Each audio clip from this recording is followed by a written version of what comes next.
Welcome to the Rent to Rent Success podcast, all about creating consistent cash flow, escaping the 9-to-5, and really living life on your terms. This is the only podcast entirely dedicated to helping you achieve rent to rent success. It's our place to inspire each other to believe bigger, to be bolder, and to be game changers for good. I'm Nicky Taylor, your guide on this exciting ride. Let's start up the engines and get ready to fly. Hello, hello, hello, and welcome inside episode 7 of the Rent to Rent Success podcast. It's good to be with you again. I'm sitting here today in the glorious sunshine overlooking the River Usk, and it's absolutely gorgeous. I love sitting down here with my coffee and on my mic and just talking to you. Whatever you're doing today, I hope it is a good one. And if you're joining us for the first time, welcome. Do go back to episode 1, as the episodes do build on each other. So each episode gives you a little bit more, so you've got the full view of rent to rent success. And if you've been with us from the start, good to see you again. Before I start today, I want to thank you again for all the reviews. And if you haven't left a review yet, please do take a few seconds. It really does mean the world to us, and it helps others to find us as well. So let's dive into today's episode.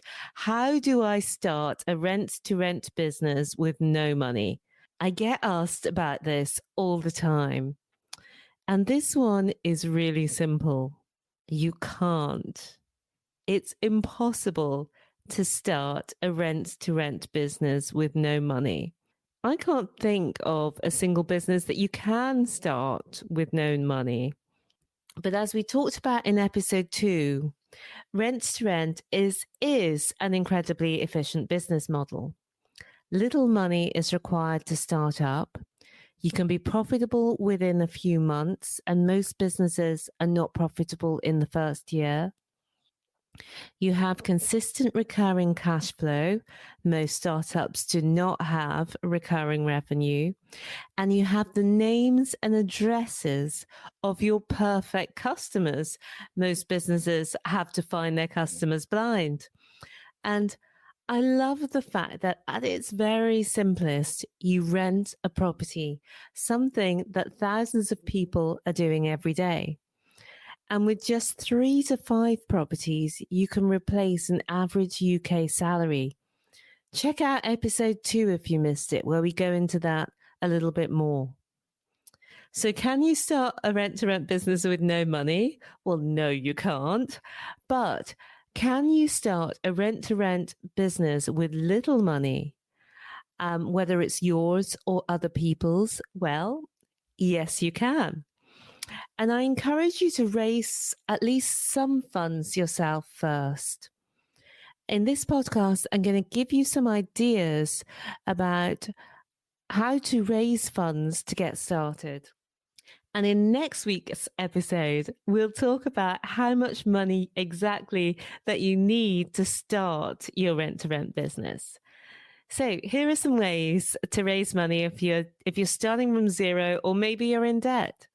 It's a good business to help you out, but beforehand, it's important to take these steps. So pay yourself first. An important step is to look at the incoming and outgoings. I know this isn't sexy, but if you'd like help getting your expenses lower than your income, there are lots of resources online to help you.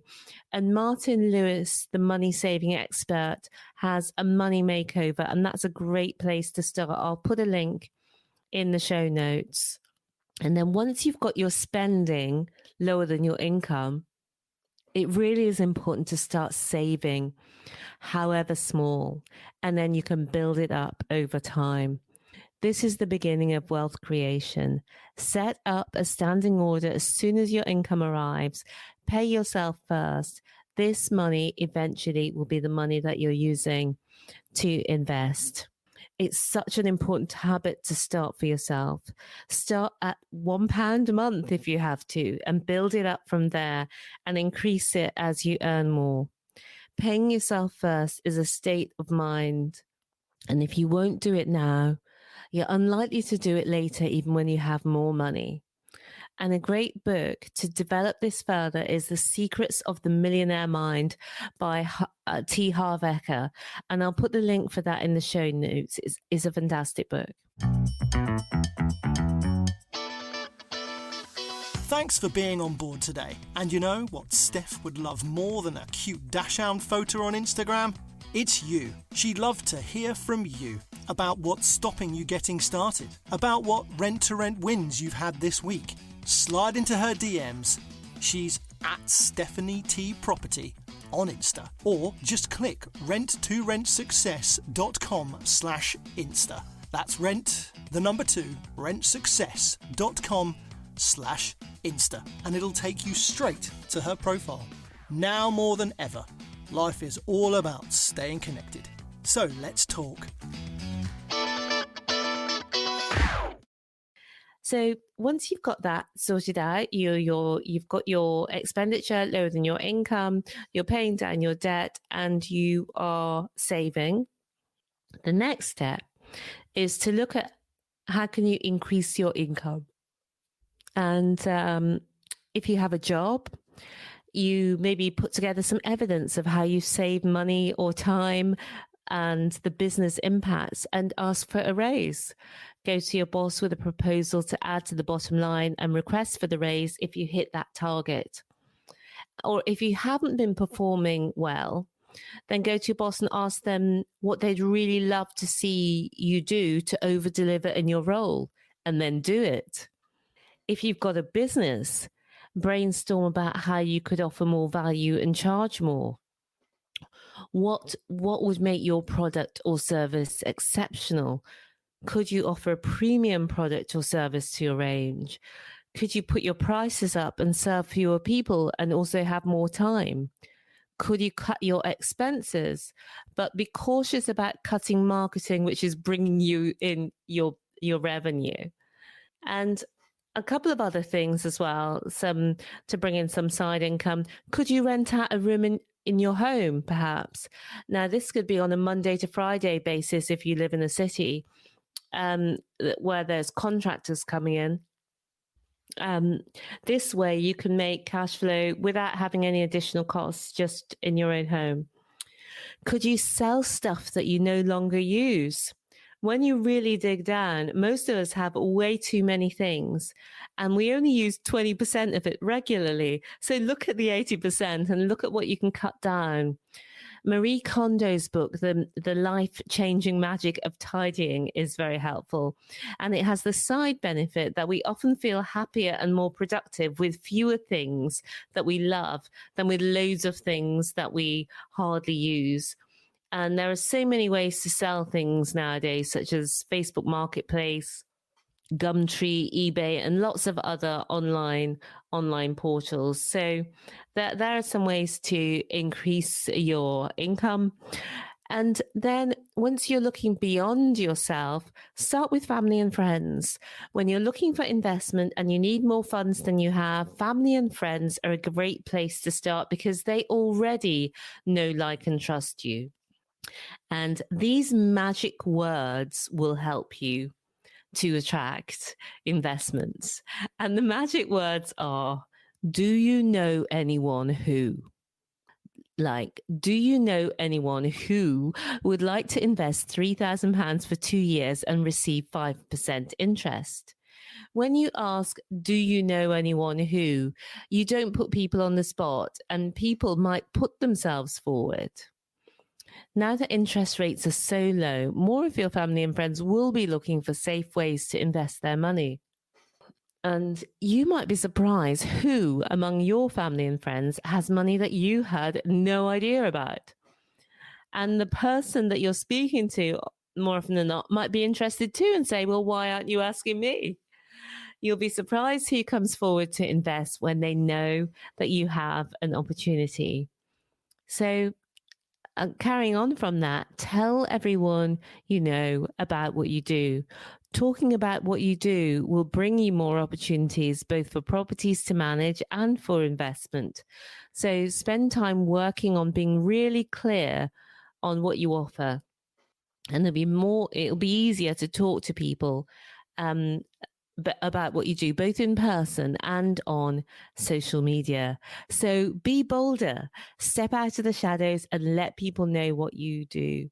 Demonstrate that you're investable. Speak about what's in it for the other person, the opportunity for them rather than what you want. So as I was saying earlier, talk about, do you know anyone who would like to make 5% on their savings rather than I'm looking for £3,000? So you're presenting an opportunity to people.